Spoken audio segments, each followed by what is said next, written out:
வணக்கம் தோழர்களே! சமீபத்தில நான் சென்னை போயிருந்தேன். சென்னைக்கு போம்போது, புத்தக கண்காட்சிய பார்க்கக்கூடிய வாய்ப்பு கிடைச்சது.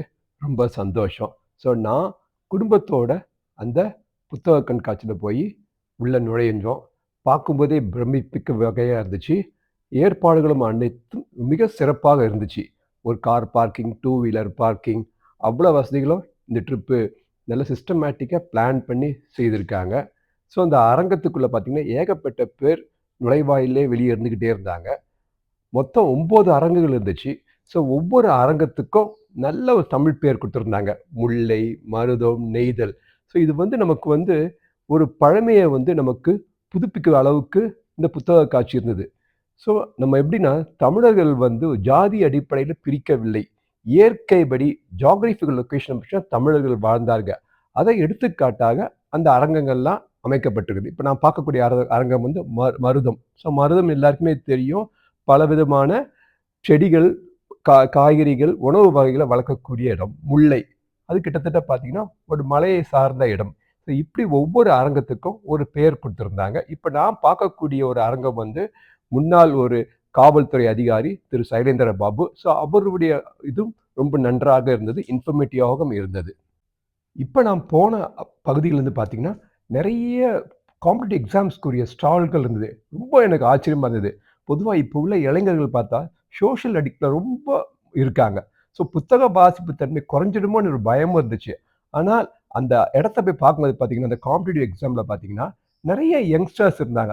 அதே ஒரு ஈர்ப்பு சக்தி அந்த யங்ஸ்டர்ஸ்க்கு வந்து ஒரு எடுத்துக்காட்டாக, நம்மளும் வாழ்க்கையில படிச்சு வெற்றி பெற வேண்டும் என்று இந்த புத்தக காட்சி வந்து ஒரு ஊக்கமாக எல்லாருக்கும் அமைஞ்சிருக்கு. நாங்க பல ஸ்டால்ல ஏறி இறங்கி நெறைய புத்தகங்கள் பார்த்தோம். என்னுடைய குடும்பத்தார் பேத்திக்கும், அவளுக்கும் சின்ன வயசுலயே ஒரு ஆர்வத்த தூண்டுற அளவுக்கு ஒரு சில புத்தகங்கள நாங்க வாங்கி குடுத்தோம். இந்த அரங்கத்தை பார்வையிட்டு பிறகு நான் அடுத்த அரங்கத்தை பார்க்கும்போது, எனக்கு ரொம்ப பிடிச்சமான தலைவர் அறிஞர் அண்ணா. அவருடைய புத்தகங்கள் நெறைய இருந்துச்சு. அதுல "தீ பரவட்டும்" இன்னைக்கு வந்து ஒரு பெரிய ஹாட் டாபிக்கா இருக்கு. அந்த தீய வந்து அறிஞர் அண்ணா வந்து கிட்டத்தட்ட 50 வருஷம் முன்னாடியே நம்ம உள்ளங்கள்ல விதைச்சிருக்காரு. அப்ப நான் பல புத்தகங்கள பார்க்கும்போது, "ஏன் வேண்டும் மாநில சுயாட்சின்னு" ஒரு புத்தகம் இருந்துச்சு. அதுல 1974ல வந்து என்னுடைய தந்தையார் திரு ஆலடி அருணா அவர்கள் வந்து முன்மொழிஞ்சு, கலைஞர் அவர்கள் அந்த பேச்ச வந்து ரசிச்சு கேட்டாரு. அடுத்த ஸ்டால்ல பார்த்தீங்கன்னா, நெறைய புத்தகங்கள் வந்து புதுமையான புத்தகங்கள், பிள்ளைங்களுக்கு எல்லா வயசுக்கும் திருப்திப்படுத்துற அளவுக்கு கூடி இந்த ஸ்டால்கள்லாம் அமைஞ்சிருக்கு. நம்ம கண்டிப்பாக ஒவ்வொரு வருஷம் அந்த புத்தக கண்காட்சிக்கு கண்டிப்பாக பார்க்க வேண்டும், விசிட் பண்ண வேண்டும்.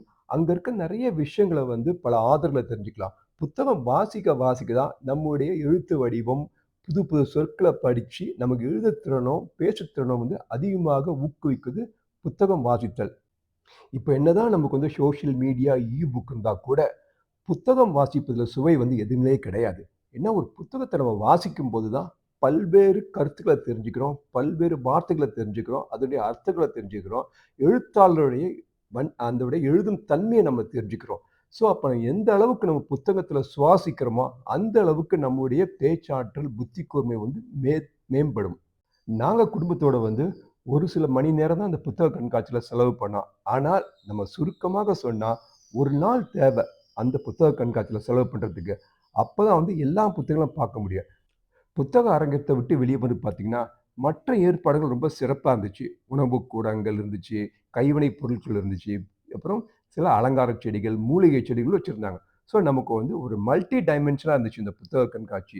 நம்ம புத்தகம் மட்டும் வாங்க இல்லாம, மற்ற பொருட்களையும் வாங்கக்கூடிய அளவுக்கு எல்லா வசதிகளும் செய்து குடுத்திருந்தாங்க. வந்தவங்களுக்கு எல்லாருக்குமே வந்து ரொம்ப சந்தோஷமா அந்த புத்தக கண்காட்சிய வந்து குடும்பத்தோட என்ஜாய் பண்ணத பார்க்க முடிஞ்சது. உங்களுடைய கருத்துக்களை பதிவு செய்யுங்கள். மீண்டும் சந்திப்போம்.